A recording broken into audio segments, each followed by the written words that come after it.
Terima kasih Anda masih bersama kami di Kompas Petang. Ridwan Kamil on the way ke Jakarta. Apakah Kaisang siap mendampingi? Saya ke Pak Ridwan kembali nih. Pak Ridwan, tadi Anda sebut tidak bisa lepas dari suara Jokowi, tidak bisa lepas dari Jokowi. Ini maksudnya penempatan nama RK yang nantinya kemungkinan besar dipasangkan dengan Kaisang atas perintah dari Pak Jokowi?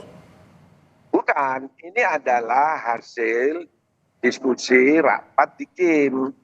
Nah, KIM itu Koalisi Indonesia Maju itu memang Pak Jokowi diminta sebagai advisor. Jadi kan sering pertemuan-pertemuan, nah Pak Jokowi diajak. Tapi keputusan tetap ada di partai-partai karena forum KIM ini kan baru informal kan dia. Jadi bukan bentuk partai. Tapi kita lihat ya ke depan Bang Rey, di Malaysia itu ada namanya UMNO. UMNO itu gabungan daripada partai-partai ya. Nah, itu. Nah, Golkar pun kalau bicara Golkar zaman tahun 64 itu adalah gabungan, sekber Golkar itu ada gabungan. Nah, saya melihat bahwa ke depan memang harus ada penyederhanaan partai politik, Bang Ray. Kalau kita bisa begitu banyak, itu tidak akan terjadi yang namanya. Tapi gini Pak Ridwan, ini kan Mas Kaisang sempat membicarakan bahwa tunggu saja bulan Agustus. Dan bulan Agustus langsung terungkap seperti ini. Apakah ini memang sudah direncanakan sejak awal-awal persiapan untuk iya dong. Pilkada? Kan kita mencapai sesuatu itu kan harus ada perencanaan. Kita memang sudah merencanakan Ridwan RK, yaitu Ridwan Kamil dan Kaisang. Jadi ya tetap Ridwan Kaisang RK itu. Itu memang perencanaan kita, tapi kan harus kita uji. Kita uji dulu ke lapangan. Nah, kita munculkanlah yang namanya Aba Alun, ya kan, Yusuf Hamka sebagai jeda. Kita lihat semuanya itu. Nah, di akhir ini kita melihat bahwa harus sudah membuat keputusan. Kita kembali ke skenario awal. Skenario awalnya Pak RK, yaitu Ridwan Kaisang. Nah, tinggal kita dalam waktu seminggu 2 minggu ini kita finalisasi saja. Jadi memang sudah skenario sejak awal RK, Ridwan Kaisang. Gimana Bang Rey? Ridwan Kaisang. Bagaimana Bang Rey? Iya, itu kan yang lagi-lagi saya sebut skenario nggak masuk akal itu, karena kenyataannya RK kan nggak naik-naik suaranya. Kaisang juga nggak naik-naik suaranya kan. RK di angka 10 ditopang oleh Kaisang 5%, masih 15%, setengah dari perolehan suaranya Ahok. Gitu. Padahal Ahok itu juga seperti RK kan belum kerja-kerja. Kalau dia kerja mungkin jauh lebih melesat lagi kan, bisa justru menandingi Anies Baswedan gitu. Jadi menurut Anda?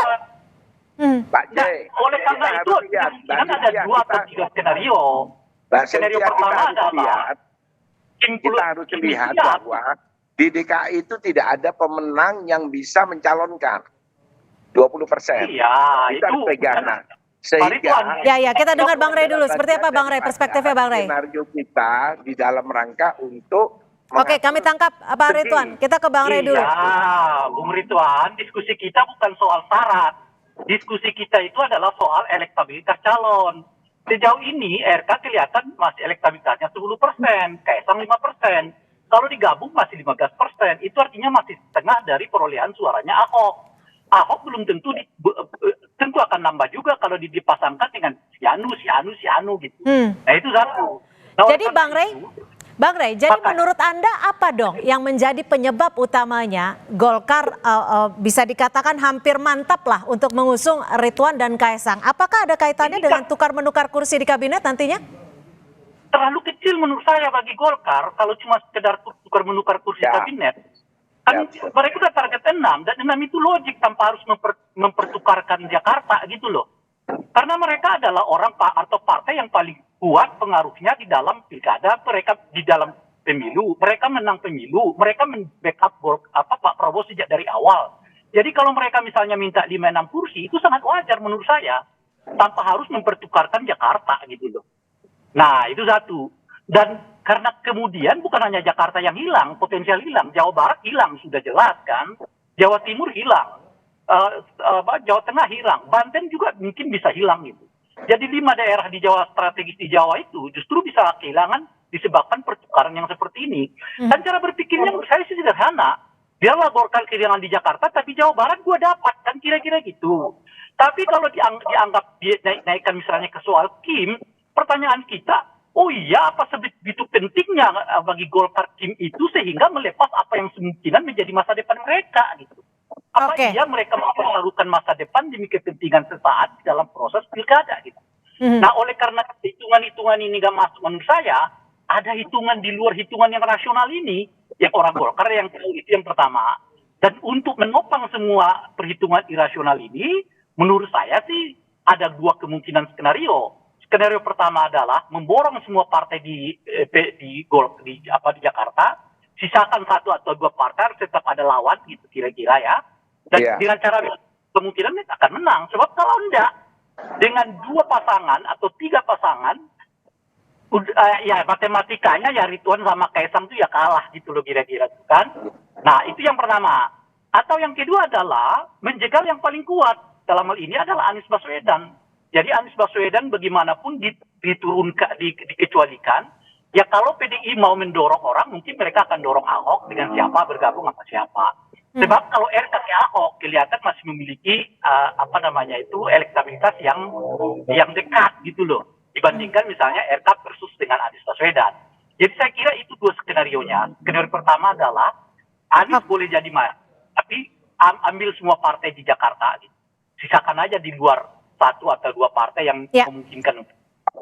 Atau yang kedua adalah dorong PDI Perjuangan untuk mendorong siapakah kandidat mereka yang penting bukan Anies gitu ya. Sehingga dengan begitu akan mudah. Gimana Pak Ridwan menanggapinya Pak Ridwan? Benar tidak hitung-hitungan yang irasional dan ada dua skenario ini yang disebut Bang Rey? Bukan, jadi gini ya, kita di Golkar ini memang mungkin ya para pengamat atau partai-partai lain tidak bisa mengikuti cara berpikirnya Golkar.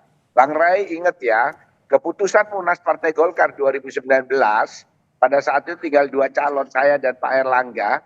Pada waktu itu saya bilang Pak Erlangga jangan jadi calon presiden, tapi diputuskan oleh Munas calon presiden. Apa yang terjadi? Pak Erlangga tidak maju, dikasih Kaisang, dikasih Gibran. Hasilnya apa? Golkar naik 18 kursi apa 17 kursi. Tidak masuk akal kan? Nah itulah Golkar. Ya, itu masuk akal Pak Ridwan. Karena elektabilitas Erlangga saat itu di bawah 5%. Jadi gimana calon wakil presiden yang namanya Kaisang, namanya Gibran tidak ada. Nah kita sekarang melihat itu karena Gibran yang masuk.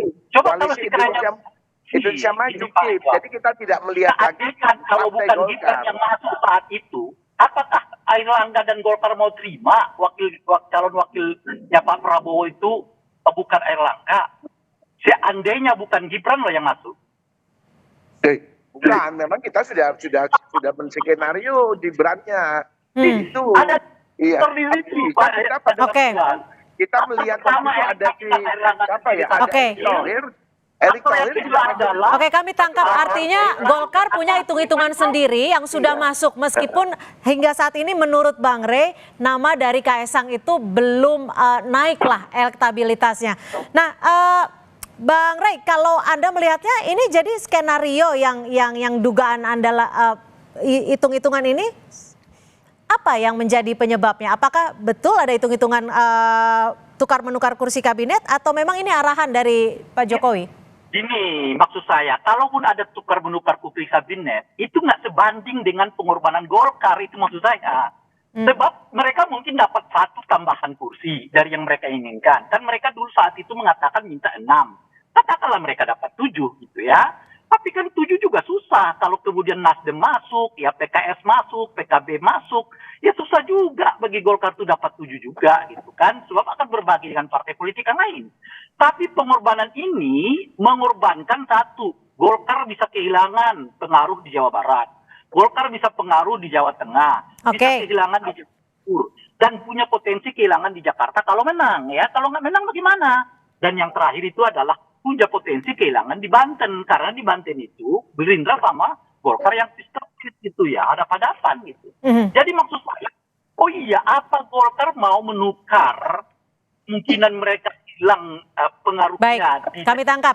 Terakhir singkat, Pak Ridwan, kapan ini akan ada pengumuman resmi untuk mengusung Ridwan Kamil dan juga Kaisang Pangarep untuk Pilgub Jakarta?